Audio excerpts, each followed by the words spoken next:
Welcome to this explainer.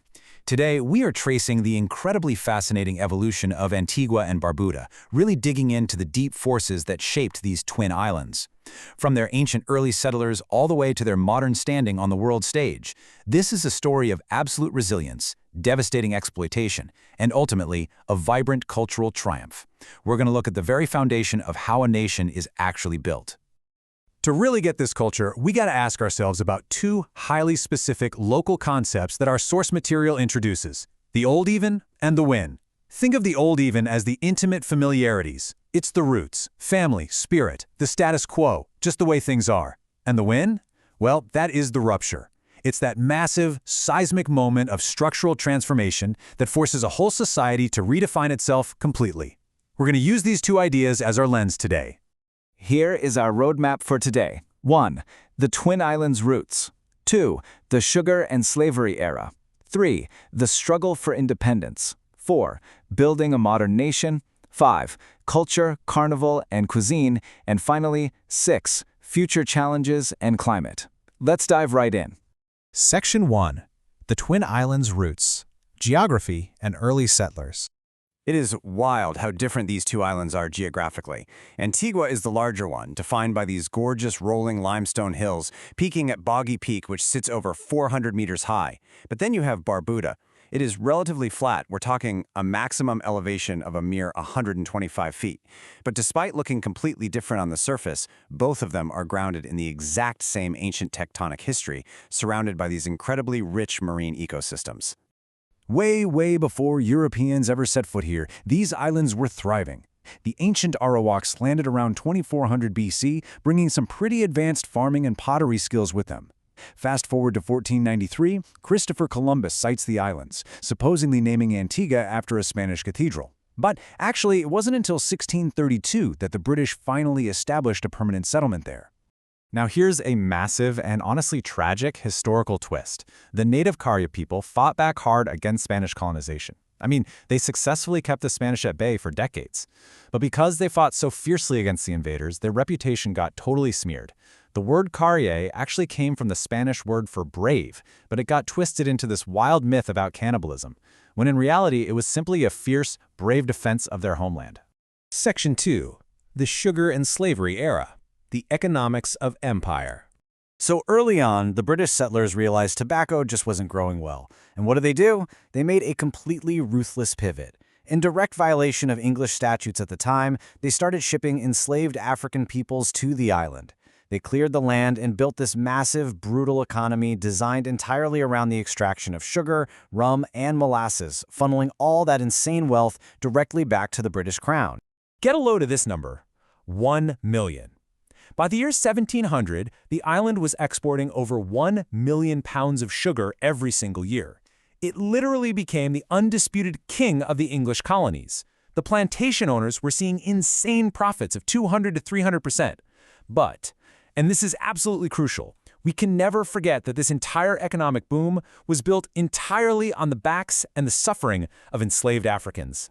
And even when emancipation finally hit in 1834, true freedom didn't happen overnight. There was this agonizingly slow transition because of a law called the Contract Act. Basically, when the clock struck midnight on August 1st, 1834, this law literally forced former slaves to keep working for their old masters for another entire year. But man, once that year expired, the workers left those estates in droves, completely collapsing that old plantation culture. Section 3. The struggle for independence, the path to sovereignty. The climb to actual political freedom was really steep. It kicked off in 1939 with huge mass meetings protesting the Crown colony system. That massive momentum led to winning adult suffrage in 1951, which was a huge game changer. That led to limited self-government in 1967, and finally, after decades of intense negotiations and empowering the locals, Antigua and Barbuda became a fully independent sovereign nation in 1981.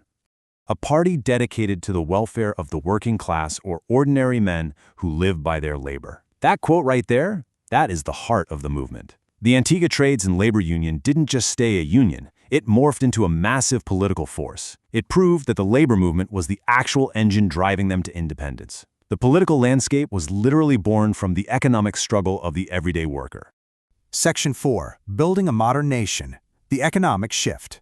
So jump to the late 20th century, and that old sugar industry is totally abandoned. To survive, the newly independent country had to pivot again. They looked at their stunning coastlines and went all in on high-end tourism.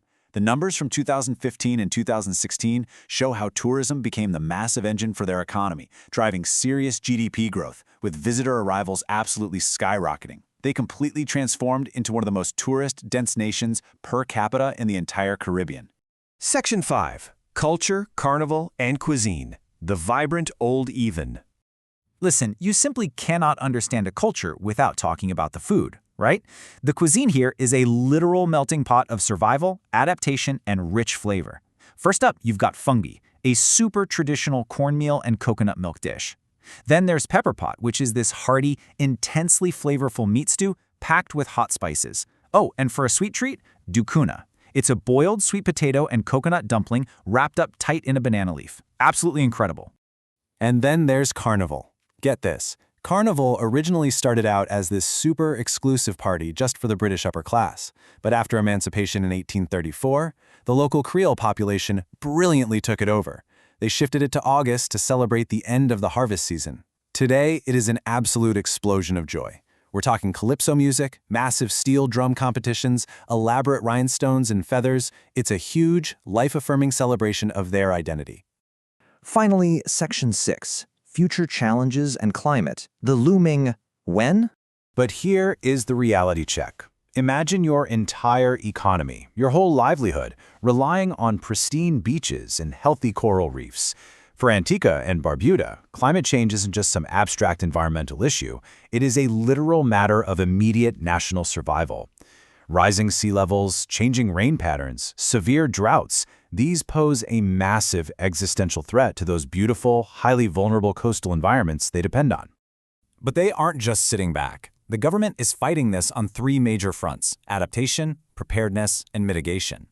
They're adopting greener technologies, they are beefing up extreme weather evacuation plants, and they're mitigating damage by expanding marine protected areas like the Davidson-Cartagena Nature Reserve.